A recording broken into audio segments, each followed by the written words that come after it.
नमस्कार, मी पंजाब डक. आज आहे 12 ऑगस्ट 2026. मी अकोल्याकडे जात आहे तर पाहू शकता हे विदर्भामध्ये आता देखील पाऊस चालू आहे. म्हणजे सकाळचे आता जवळपास 9 वाजत येलेत आणि पाऊस चालू आहे.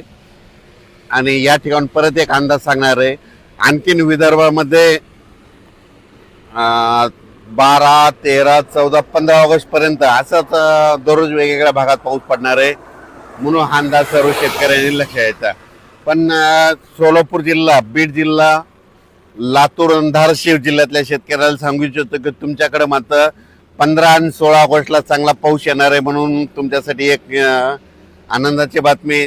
त्याच्यानंतर राज्यात मात्र आज देखील जळगाव जिल्हा, धुळे जिल्हा, नंदुरबार, इकडे बुलढाणा जिल्हा, अकोला, अमरावती ह्या परिसरामध्ये आणखीन 2-3 दिवस मध्ये दररोज वेगवेगळ्या भागात काही ठिकाणी रिमझिम, काही ठिकाणी जोराचा पाऊस पडणार आहे म्हणून हा अंदाज सर्व शेतकऱ्यांना लक्ष द्यायचा.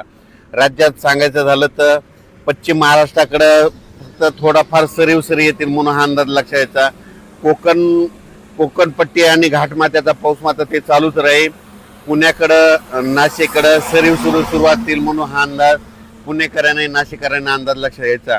पण राज्यात मात्र आज 12 ऑगस्ट, 13, 14, 15च्या दरम्यान वेगवेगळ्या भागात दररोज, सर्वदूर नाही पण वेगवेगळ्या भागात पाऊस पडणार आहे.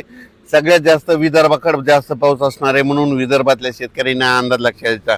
म्हणजे बुलढाणा जिल्हा, अकोला जिल्हा, अमरावती जिल्हा, यवतमाळ जिल्हा, वाशिम, हिंगोली, त्याच्यानंतर वर्धा, नागपूर, भंडारा, गोंदिया, चंद्रपूर ह्या परिसरामध्ये ह्या 2-3 दिवस मात्र दररोज वेगवेगळ्या भागात पाऊस पडणार आहे म्हणून अंदाज त्या शेतकऱ्यांनी लक्ष द्यायचा.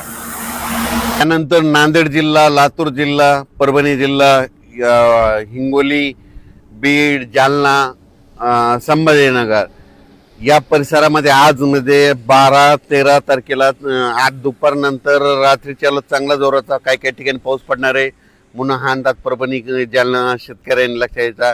लातूरकडं, बीडला देखील आज पाऊस असणार आहे. सर्वदूर नाही पण वेगवेगळ्या भागात चांगला पाऊस पडणार आहे म्हणून हा अंदाज लक्ष द्यायचा. आणि सोलापूर, लातूर, धाराशिव, नांदेड आणि ह्या परिसर, त्याच्यानंतर सांगोला, पंढरपूर मात्र 15-16 ऑगस्टला, म्हणजे 15 ऑगस्टला चांगला तिकडे पाऊस पडणार आहे म्हणून त्यांनी देखील हा अंदाज लक्ष द्यायचा. त्याच्यानंतर राज्यात हे पाऊस तुम्हाला एक सांगू इच्छितो, विदर्भातच थोडं झुकतं माप असणार आहे. म्हणजे 18-19 तारखेपर्यंत अमरावती, अकोला, बुलढाणा, जळगाव ह्या परिसरामध्ये काय होणार पाऊस पडणार आहे. इकडं मात्र मराठवाडा, पश्चिम महाराष्ट्राकडे इकडे पावसाचा जोर थोडा कमी असणार आहे म्हणून अंदाज सर्व शेतकऱ्यांना लक्ष द्यायचा. त्याच्यानंतर 20 तारखेच्या नंतर पुन्हा पावसाचा जोर, पण चांगल्या पावसासाठी ना मराठवाड्यातल्या आणि पश्चिम महाराष्ट्रातल्या शेतकऱ्याला म्हणजे सप्टेंबरमध्ये चांगला पाऊस असणार. म्हणजे सप्टेंबरपर्यंत म्हणजे विहिरीला पाणी येईल तसा पाऊस पडणार आहे. मग सप्टेंबरमध्ये तो चांगला पाऊस असणार आहे. या ऑगस्टमध्ये म्हणजे विहिरीला पाणी यायसारखा मराठवाड्यामध्ये, पश्चिम महाराष्ट्रामध्ये पाऊस नाही म्हणून हा अंदाज त्या शेतकऱ्यांना लक्ष द्यायचा. विदर्भात मात्र चांगला पाऊस पडणार आहे म्हणून विदर्भातल्या शेतकऱ्यासाठी ही आनंदाची बातमी. आज देखील आज 12 ऑगस्टला परभणी जिल्ह्यात, बीड जिल्ह्यात, जालना जिल्ह्यात, हिंगोली जिल्ह्यात, वाशिम जिल्ह्यात, नांदेड जिल्ह्यात बऱ्याच ठिकाणी आज 12, 13, 14च्या दरम्यान पाऊस पडणार आहे म्हणून अंदाज लक्ष द्यायचा. त्याच्यानंतर तेलंगणात देखील विखुरलेल्या स्वरूपाचा पाऊस असणार आहे म्हणून तेलंगणा, कर्नाटकच्या शेतकऱ्यांनी अंदाज लक्ष द्यायचा. कोल्हापूरकडे सरीव सुरू राहतील. त्याच्यानंतर जे कोकणपट्टी घाटमाथ्याचा पाऊस ते मात्र ते चालूच राहील म्हणून कोकणपट्टी घाटमाथ्याच्या शेतकऱ्यांना अंदाज लक्ष द्यायचा. पुण्याकडे देखील सरीव सुरूच राहील.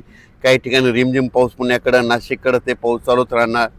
दिंडोरी, नाशिक तिकडे देखील पाऊस सरीव चालूच राहील म्हणून हा अंदाज लक्षात घ्यायचा. राज्यात मात्र हे आता 12, 13, 14, 15 ऑगस्टच्या दरम्यान विदर्भाकडे थोडं झुकतं माप राहणार आहे. मराठवाड्याकडे थोडं कमी राहणार आहे. पश्चिम महाराष्ट्राकडे कमी राहणार आहे. त्याच्यानंतर 16-17 तारखेपर्यंत राज्यात हे पावसाचं वातावरण राहील. त्याच्यानंतर थोडं पुन्हा कमी होईल म्हणून हा अंदाज लक्षात घ्यायचा. अचानक वातावरण बदल झाला तर परत एक मेसेज दिला जाईल. धन्यवाद.